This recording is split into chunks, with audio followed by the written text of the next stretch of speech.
येनाक्षरसमाम्नायमधिगम्य महेश्वरात् व्याकरणं प्रोक्तं तस्मै पाणिनिः वाक्यकारं वररुचिं भाष्यकारं पतञ्जलिं पाणिनिं सूत्रकारं च प्रणतोऽस्मि मुनित्रयं नमो नमः पाणिनिपात्रायण पतञ्जलिभ्यः शब्दविद्यासम्प्रदायकर्तृभ्यः नमो ऋषिभ्यो मुनिभ्यो गुरुभ्यः।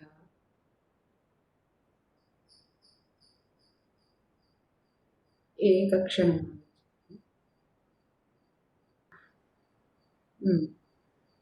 पक्त्वा भुज्यते इत्यत्र केषाञ्चिन्न व्यपेक्षते ओदनं पचति हि सोऽसौ अनुमानात् प्रतीयते।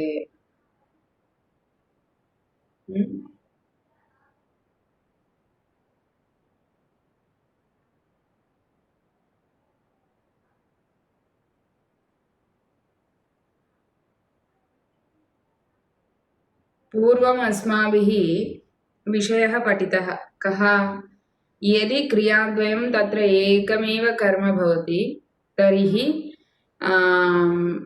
अभिहिता विषये कथं द्वितीया विभक्तिः प्रवर्तते इति विषयः। तस्मिन् किम् अधीतं प्रधानक्रियाया अस्ति। प्रधानक्रिया नाम तिङन्तेन उच्यमाना क्रिया। तेन कर्म अभिहितं चेत् अभिहिते कर्मणि प्रथम एव भवति इति सिद्धान्तः कश्चन प्रतिपादितः। एतादृशः विषयः यत्र क्रियानुप्रयोगः क्रियायाः अनुप्रयोगः अथवा कथं वक्तव्यं नाम इच्छति शक्नोति इत्यादयः ये वर्तन्ते तादृशेषु अपि प्रसङ्गेषु एषा एव व्यवस्था वर्तते इति प्रागधीतम्। तत्र मतान्तरेणापि अत्र उपपत्तिमाह। मतान्तरं केचन एवं वदन्ति। किं वदन्ति? पक्त्वा भुज्यते इत्यत्र केषाञ्चिन्न व्यपेक्षते ओदनं पचति हि सोऽसौ अनुमानात् प्रतीयते। केषाञ्चिन् मते किं वर्तते? केषाञ्चित् केषाञ्चिन् नाम अन्ये ये वैयाकरणाः सन्ति ते किं वदन्ति? पक्त्वा भुज्यते ओदनः इति वाक्यं यद्वर्तते तत्र पचति हि नाम पच इति धातुः। पच धातोः यः अर्थः भवति तत्र ओदनं न अपेक्षते। ओदन इति शब्दस्य अपेक्षा नास्ति। ओदनं न अपेक्षते। सोऽसौ अनुमानात् प्रतीयते। सः अनुमानात् प्रतीयते। अनुमानात् प्रतीयते नाम किम् इति चेत् ओदनः पक्त्वा भुज्यते इति वाक्यम् अस्ति। अत्र भोजनक्रियायामपि ओदनस्यैव कर्मत्वं, पाकक्रियायामपि ओदनस्यैव कर्मत्वं, परन्तु ओदनशब्दः केवलं प्रयुक्तः कुत्र भोजनक्रियानिरूपित ओदनशब्दस्य कर्मत्वम् अत्र प्रतिपादितम्। पचधातुनिरूपित ओदनशब्दः यः अपेक्षते अथवा ओदनपदार्थः यः अपेक्षते सः अस्मिन् वाक्ये विद्यमानः ओदनशब्दः नास्ति। कः तर्हि सः? अनुमानात् प्रतीयते। कथं प्रतीयते? अनुमानात् प्रतीयते। अवगतवन्तो वा? ओदनः पक्त्वा भुज्यते नाम एतस्मिन् वाक्ये ओदनः भुज्यते इति ओदनं पचति इति उभयत्रापि ओदनस्य कर्मत्वं वर्तते। तथा भुज्यते इत्यत्र तिङा कर्मणः अभिधानात् ओदन इति कर्मसंज्ञा विशिष्टात् अभिहिते प्रथमा विभक्तिः कृता। पक्त्वा इत्यत्र विद्यमानत्वा प्रत्ययेन कर्मणः अनभिधानात् अनभिहिते कर्मणि ओदन इति कर्मसंज्ञकात् द्वितीया प्राप्ता। कथं सा वार्यते इति चेत् प्रधानक्रियाया वर्तते तदनुसृत्य एवं पक्त्वा पक्तुम् इत्यादयः अपि अनुवर्तन्ते तद्वदेव भवन्ति। अर्थात् तेन कर्म अभिहितं चेत् अत्र पुनः अनभिहितम् अपि कर्म अभिहित इव प्रवर्तते। अतः तत्र द्वितीया विभक्तिरेव भवति इति प्रतिपादितं। क्षन्तव्य प्रथमा विभक्तिरेव भवति अभिहितत्वात् कर्मणः इति प्रतिपादितम्। अत्र केषाञ्चिन्मते किं वर्तते पक्त्वा ओदनः भुज्यते इत्यत्र ओदन इति केवलं भुजक्रियानिरूपित एव वर्तते पचनक्रियानिरूपित ओदनशब्दः अत्र न प्रयुक्तः एव ओदनं पक्त्वा ओदनः भुज्यते इति तेषाम् अभिप्रायः स्यात् नाम ओदन इति पचधातुनिरूपितकर्मसंज्ञाविशिष्टः यः ओदनशब्दः सः न प्रयुक्तः कथं तर्हि अनुमानात् प्रतीयते तर्हि वाक्ये विद्यमानः ओदनशब्दः कः सः भुजिक्रियानिरूपित ओदनशब्दः तत्र भुज इत्यस्मात् कृतेन तिङ् प्रत्ययेन कर्मणः अभिधानात् कर्मसंज्ञाविशिष्टात् ओदनशब्दात् पुनः द्वितीयाविभक्तिर्न भवति इति केषाञ्चिन्मतमत्र प्रतिपादितम् केषाञ्चिन्मतेऽत्र वाक्ये पचिक्रिया ओदनं नापेक्षते पचिक्रियायां यद्वोदनम् इति कर्म भवति तन्नापेक्षते प्रथमान्तस्यैव ओदनस्य पक्त्वा इति सम्बन्धाभावात् कुतः प्रथमान्तस्य ओदनस्य प्रथमान्तः यः ओदनशब्दः सः पक्त्वा इत्यत्र तस्य सम्बन्धः एव नास्ति भुज्यते इत्यनेनैव सम्बन्धः भवति ओदनस्य इति एका एव कर्मशक्तिः सा च अभिहिता इति क्व इदमुपतिष्ठते प्रधानशक्त्यभिधाने गुणक्रियाशक्तिरभिहितवत् प्रकाशते इति केषाञ्चिन्मते यदुक्तं तदत्र प्रदर्शितम् सर्वैः अवगतो वा पक्त्वा ओदनः भुज्यते इति वाक्ये भोजनक्रियानिरूपितकर्मत्वम् ओदने अस्ति पाकक्रियानिरूपितकर्मत्वं तु अत्र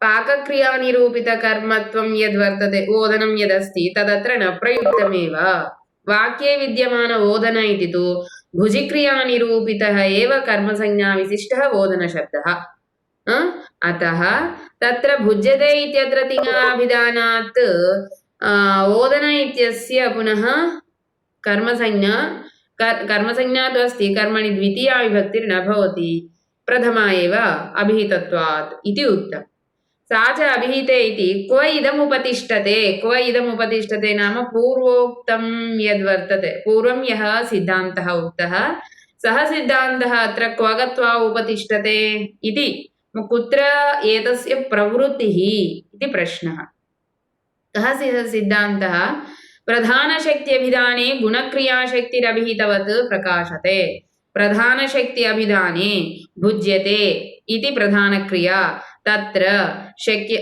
भुज्यते इति तिङा कर्मणः अभिधाने गुणक्रियाशक्तिः पाकक्रिया गुणक्रिया तत्र विद्यमाना शक्तिः नाम तन्निरूपितशक्तिः ओदने अस्ति अत्र पाकक्रियानिरूपितकर्मत्वशक्तिः ओदने विद्यमाना या शक्तिः सा प्रधानवदेव प्रकाशते अभिहितवदेव प्रकाशते इति यः सिद्धान्तः उक्तः सः अधुना कुत्र उपतिष्ठते यतोहि तादृशस्य अपेक्षा एव अत्र नानुभूयते इति केषाञ्चिन्मतं वदति यदि तर्हि पचिना ओदनस्य सम्बन्धः पक्त्वान्यत् किञ्चित् ओदनः भुज्यते इत्यर्थः स्यात् तथा च विवक्षितम् ओदनपाकस्य भुज्यङ्गत्वं न प्रतीयेत इत्याशङ्क्याः सोऽसौ अनुमानात् प्रतीयते इति पचिना ओदनस्य असम्बन्धः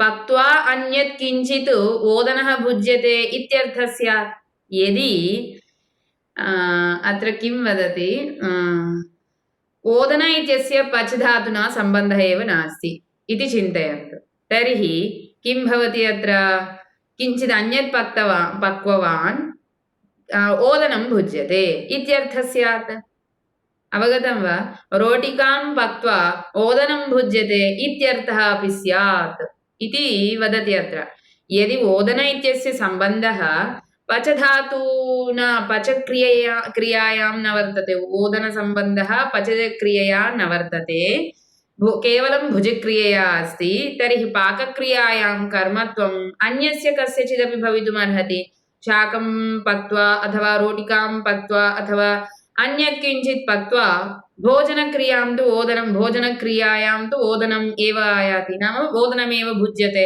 ओदनः एव भुज्यते इत्यर्थः स्यात् इति चेत् तथा च विवक्षितम् ओदनपाकस्य भुज्यङ्गत्वं न प्रतीयेत अत्र विवक्षा तु किं का वर्तते पाकक्रियायामपि ओदनमेव नाम ओदनमेव पक्ववान् ओदनमेव भुक्तवान् अथवा ओदनमेव पचति ओदनमेव भुङ्क्ते इति तत्र अपेक्षितः विवक्षितः अर्थः सः यदि केषाञ्चिन्मते यदुक्तं किमुक्तम् ओदनस्य पाकक्रियानिरूपितकर्मत्वमेव नास्ति भोजनक्रियानिरूपितकर्मत्वमेव इति यत् केषाञ्चिन्मतमुक्तं तस्य यदि अङ्गीकारः तर्हि पाकक्रियायां यत्किञ्चित् कर्म भवति यत्किञ्चित् पक्त्वा भोजनं तु ओदनं करोति ओदनस्यैव भोजनं करोति इत्यर्थः स्यात् विवक्षितार्थः कः ओदनमेव पचति ओदनमेव भुङ्क्ते इति विवक्षितार्थः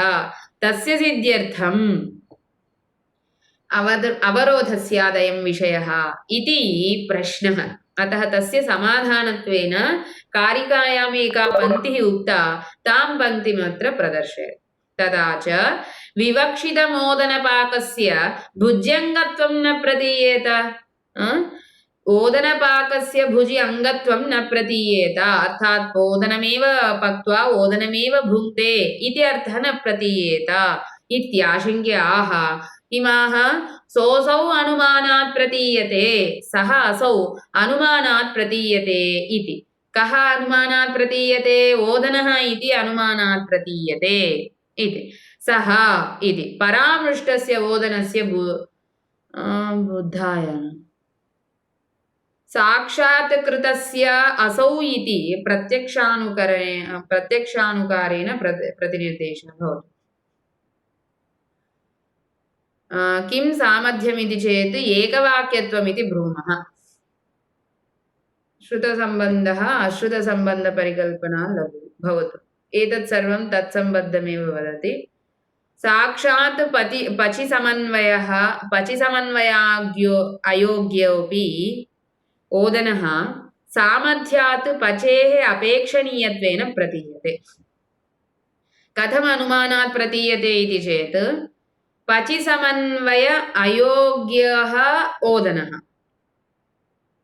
परन्तु सामर्थ्यात् तत्र किं पचति इति चेत् ओदनस्य भोजनसामर्थ्यम् इति सम्पूर्णम् एकमेव वाक्यं पक्त्वा इति पृथक् भुङ्क्ते इति पृथक् न सम्पूर्णस्य समुदायस्य एकवाक्यत्वम् अस्ति अतः सामर्थ्यात् तत्र किं भवति किं पचति इति चेत् प्रसङ्गात् एकवाक्यत्वाच्च ओदनमेव पचति इत्यर्थः आयाति इति वदति किं सामर्थ्यमिति चेत् एकवाक्यत्वमिति ब्रूमः श्रुतसम्बन्धः हि अश्रुतसम्बन्धपरिकल्पनात् लघुः सम्बन्धः श्रुतसम्बन्धः अश्रुतसम्बन्धपरिकल्पनात् लघुः अश्रुतसम्बन्धपरिकल्पनापेक्षया श्रुतसम्बन्धः एव लघुः भवति इति एतस्य अभिप्रायः एतच्च सत्येव गुणप्रधानभावे नान्यथा इति पूर्वोक्तः एव न्यायः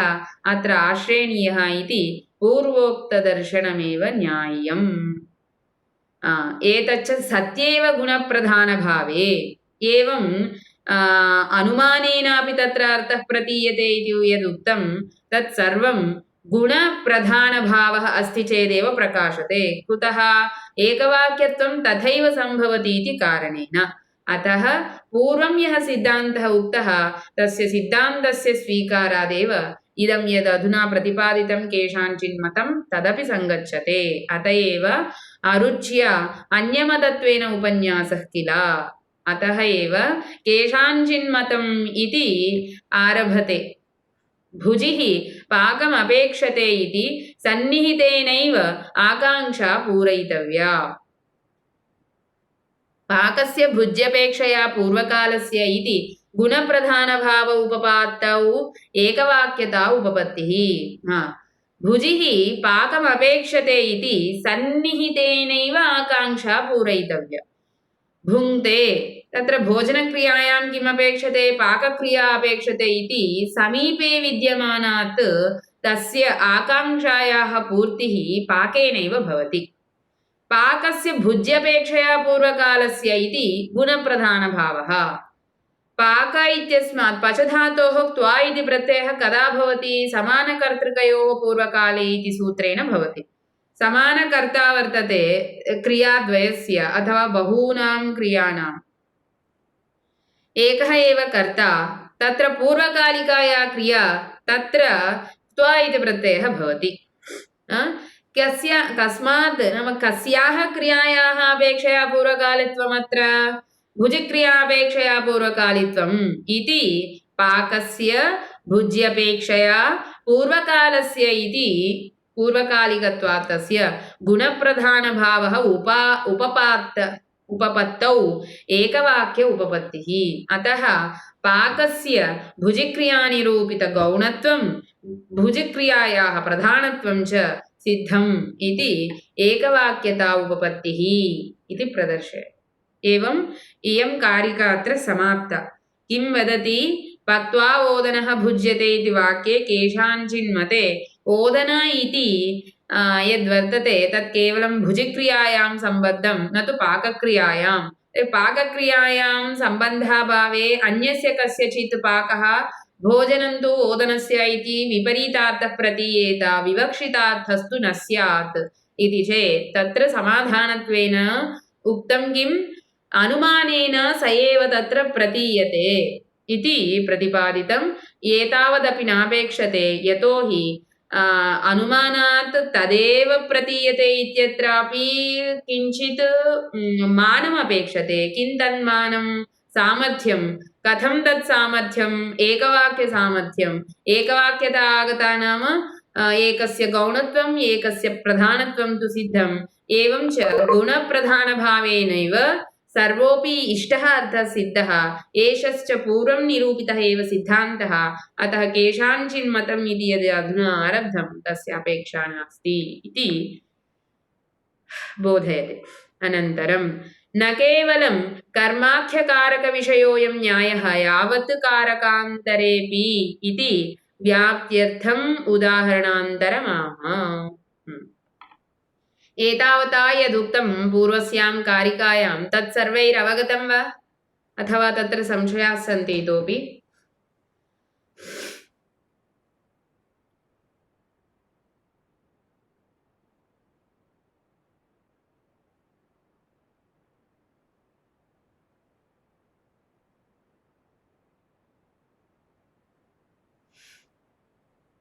अवगतवन्तो वा न वा?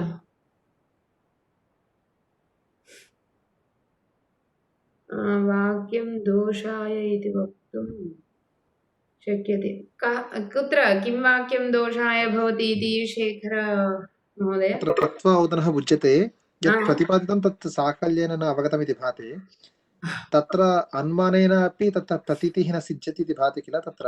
तर्हि दोषाय सत्यं तदपि तत्र स्पष्टता नास्ति इति धिया तत्र वाक्ये दोषः स्यात् इति वक्तुं पारयामः। न वाक्ये दोषस्तु नास्ति। केषाञ्चिन्मते अपि वाक्ये दोषः नास्ति। सिद्धान्तपक्षे वा भवतु पक्षान्तरे वा भवतु वाक्यगतदोषः न प्रतिपाद्यते। अत्र केवलं पक्षान्तरे यः विषयः प्रतिपादितः सोऽपि अन्ततो गत्वा सिद्धान्तपक्षमेव अनुसरति। अतः एतस्य अपेक्षा का इति बोधयति, तावदेव। अवगतम्? कथं सिद्धान्तपक्षम् अनुसरति इति चेत् अत्र किम् उक्तम्? अनुमानात् प्रतीयते इति उक्तम्। अनुमानेन ओदनस्यैव प्रतीतिः कथम् इति संशयः स्यात् वा न वा? तर्हि कथम् ओदनस्यैव प्रतीतिः इति चेत् सामर्थ्यादिति समाधानं वदति। कथं सामर्थ्यं? किं सामर्थ्यं? कीदृशं सामर्थ्यम् इति चेत् अनुमानात् ज्ञायते इति केषाञ्चिन् मते एव। सा सम्पूर्णा कारिका अन्येषां मते एव प्रतिपाद्यते। दीपा भगिनी तत्र अनुमानेन ज्ञायते इत्यपि अन्येषां मतनिरूपणमेव। अनुमानेन एव प्रतीतिर्भवति चेत् ओदनस्यैव प्रतीतिः इति कथं? सामर्थ्यादिति उक्तं। सामर्थ्यं कीदृशम् इति चेत् एकवाक्यरूपसामर्थ्यम्। एकवाक्यत्वं नाम किम्? अर्थात् एकतिङ्वाक्यम् इति प्रधानक्रिया वर्तते, तादृशं यत् अस्ति तस्य वाक्यत्वं भवति एकवाक्यत्वम् इति निष्पन्नम्। एवं ओदनः पक्त्वा भुज्यते इत्यत्र सम्पूर्णस्य एकवाक्यत्वमस्ति। अतः तत्र सामर्थ्यात् तादृश एकवाक्यरूपसामर्थ्यात् पाकक्रियायाम् ओदनस्य अनुमानेन कर्मत्वं सिद्धम्, अर्थः अवगतः इति केषाञ्चिन् मतम्। एकवाक्यत्वं यदि अङ्गीकुर्वन्ति तर्हि क्रियाद्वये विद्यमाने एकस्याः प्रधानत्वम् अपरस्य अप्रधानत्वं गौणत्वं स्वयं सिद्धम्। अनेनैव सिद्धान्तेन अपेक्षितः अर्थः सिद्धश्चेत् मतान्तरस्य का वा अपेक्षा इति अभिप्रायः अत्र। अवगतो वा? व्याख्यायां सः विषयः उक्तः। अतः एव अरुचिम् अथवा अन्यथा प्रतिपादयितुं एषः पक्षः केषाञ्चिन्मते इति वक्तुं कारिकायां केषाञ्चित् इति शब्दस्य प्रयोगः कृतः। स्पष्टं वा? किं दीपा भगिनी, एकवाक्येन सामर्थ्यम् इति कस्य सामर्थ्यात् इति तेषां समाधानं। सामर्थ्यं नाम कीदृशं सामर्थ्यम्? एकवाक्यमेव अत्र सामर्थ्यम्, अन्यत् किञ्चित् सामर्थ्यमेव नास्ति खलु। सामर्थ्यं नाम तदेव सामर्थ्यं नाम किं? तत्र ओदनस्यैव कर्मत्वनिरूपणे सामर्थ्यं कीदृशम्? एकवाक्यरूपम् इति। स्पष्टं वा?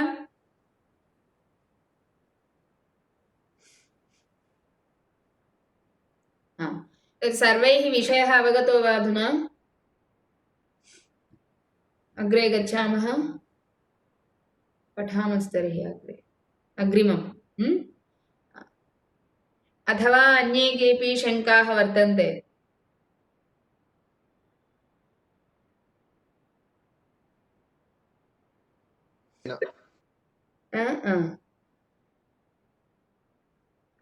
तर्हि पश्यन्तु, न केवलं कर्माख्यकारकविषयः अयं न्यायः। यः न्यायः पूर्वं प्रधानक्रियाविषये उक्तः सः केवलं कर्माख्यकारकविषये न अन्यत्रापि कारकान्तरेपि वर्तते इति दर्शयितुं कारिकान्तरं बोधयति। तत्राभिनिविशौ कर्म यत्तिङन्ते अभिधीयते त्वान्तेऽधिकरणत्वेऽपि न तत्रेच्छन्ति सप्तमीम्। तत्र अभिनिविशौ कर्म यत्तिङन्ते अभिधीयते त्वान्ते अधिकरणत्वेऽपि न तत्र इच्छन्ति सप्तमीम्। रोचकः अयं विषयः। अभिनिविशश्च इति किञ्चित् सूत्रं, तेन सूत्रेण कर्मसंज्ञा भवति इति अस्माभिः सिद्धान्तकौमुद्याम् अधीतं। पापम् अभिनिविशते इत्यादीनि उदाहरणानि। तत्र किं वदति? अभिनिपूर्वकः विषधातुः अस्ति चेत् अधिकरणस्य कर्मसंज्ञा भवति इति तस्य अभिप्रायः सूत्रस्य। अत्र किं शङ्कते? यदि अभिनिपूर्वकविषधातुः प्रयुक्तः तत्र अधिकरणस्य कर्मसंज्ञा उक्ता, तत्रैव त्वान्तः कश्चन प्रयोगः कृतः, तत्र यत् उदाहरणं पश्यामः, तेन स्पष्टता भवति। भुक्त्वा नगरः अभिनिविश्यते, भुक्त्वा नगरः अभिनिविश्यते इति प्रयोगः अस्ति। भोजनक्रियायाः अपि आधारः नगरः एव, अभिनिवेशस्य आधारः अपि नगरः एव, परन्तु अभिनिपूर्वकविषधातुरस्ति इति कृत्वा नगरस्य कर्मसंज्ञा अधिकरणस्य कर्मसंज्ञा उक्ता, तेन कर्मणि द्वितीया विभक्तिः। परन्तु अभिनिविश्यते इति कर्मणः तिङाभिधानात् नगर इत्यस्य अभिहिते कर्मणि प्रथमा विभक्तिः कृता। स्पष्टं? नगर इत्यस्य का संज्ञा?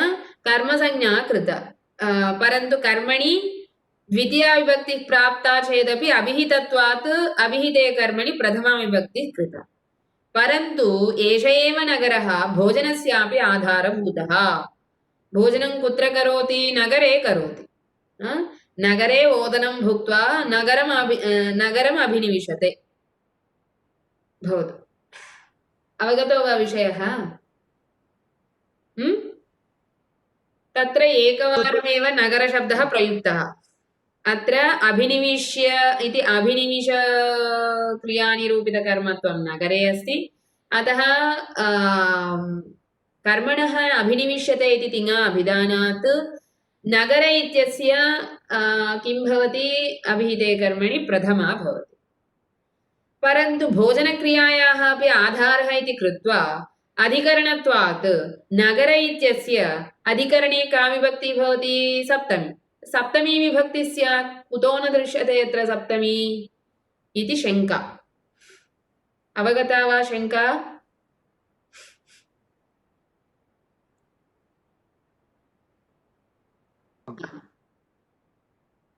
एषः विचारः बहु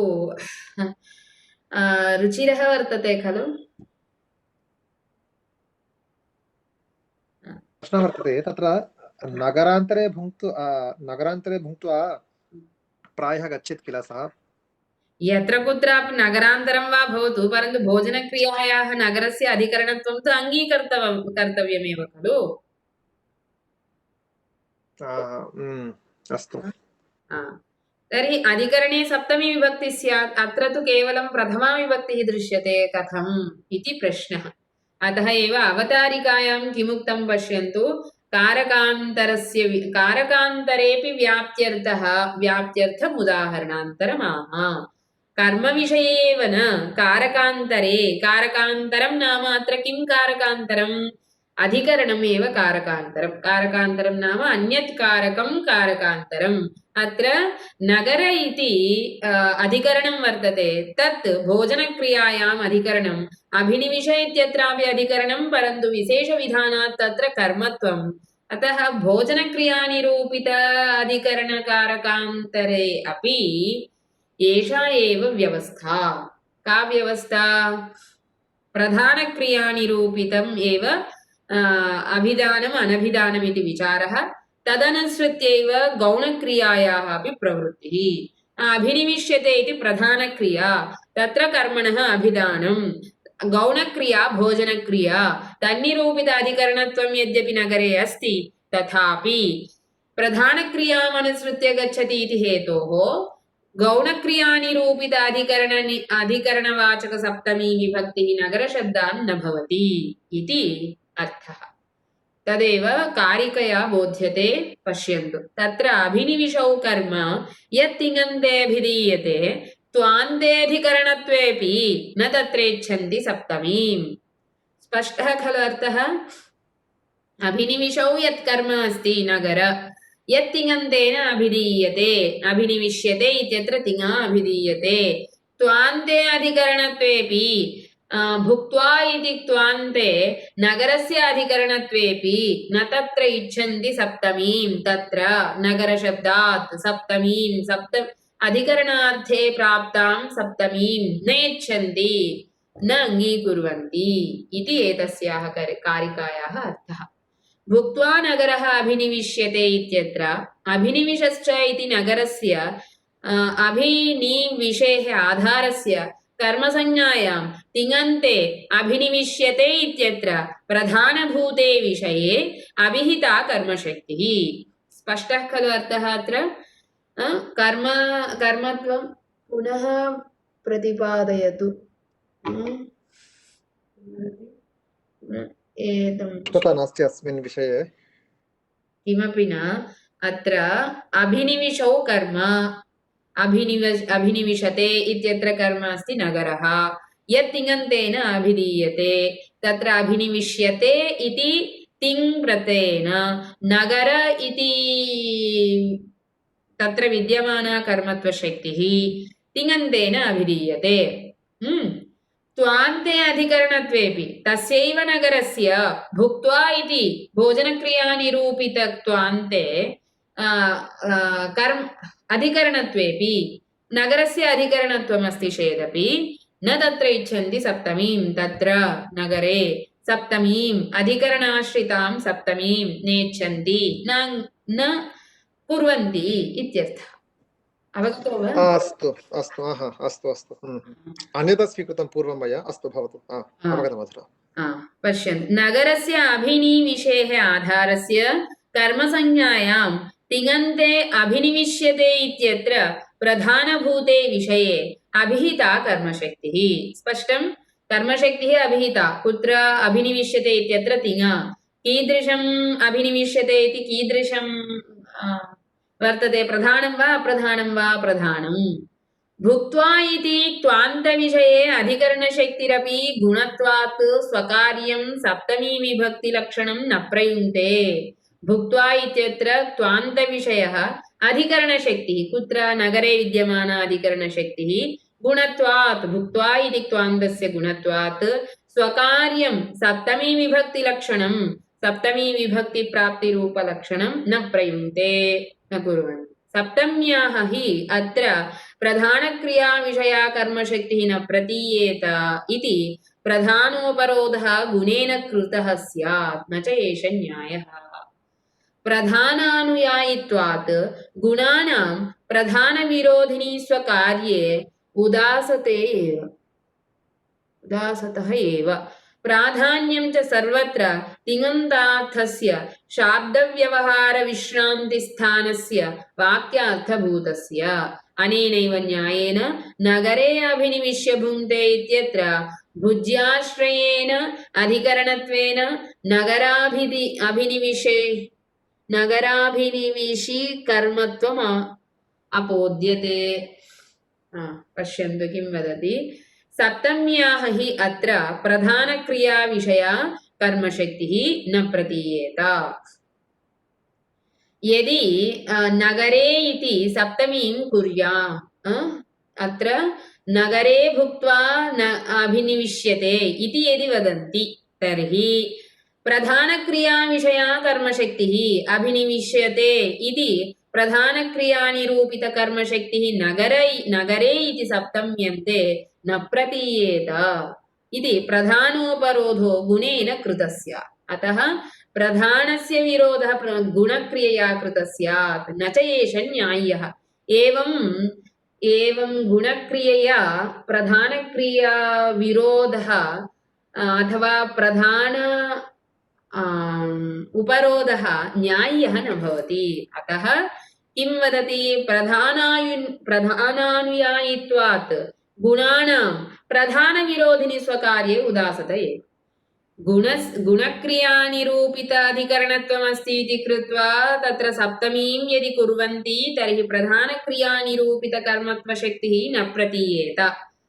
गुणक्रिया प्रधानक्रियां बाधते इति कारणेन एष न्याय्यम् इदम् अन्याय्यं नाम न्याय्यः एव न भवति एषः। परन्तु प्रधानानुयायित्वं गुणे सङ्गच्छते। अतः तन्निरूपित अधिकरणत्वमस्ति चेदपि तत्र सप्तमीं न कुर्वन्ति। तथापि तत्र क्लेशः नास्ति। प्राधान्यं च सर्वत्र तिङन्तार्थस्य। प्राधान्यं कस्य भवति? तिङन्तार्थस्य भवति इति शाब्दव्यवहारविश्रान्तिस्थानस्य वाक्यार्थभूतस्य। नाम यावत्पर्यन्तं शाब्दिकः विषयः न समाप्यते नाम आकाङ्क्षा न समाप्यते तावत्पर्यन्तम् इतोपि अन्यस्य आकाङ्क्षा भवति। कुत्र शान्तिः भवति आकाङ्क्षायाः? तिङन्तस्य प्रयोगे। अतः तिङन्तस्यैव अत्र प्रधानत्वम् इति वदन्ति। एतेन किं प्रधानक्रियाम् अनुरुध्यैव गुणक्रिया प्रवर्तते इति अर्थः सिद्धः।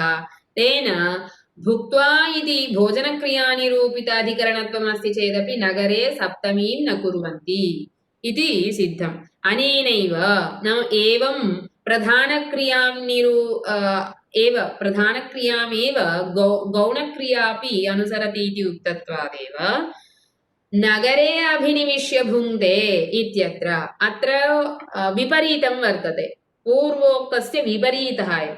आदौ प्रधानत्वम् उक्तम् अभिनिविशस्य, अत्र प्रधानत्वं भोजनस्य वदति।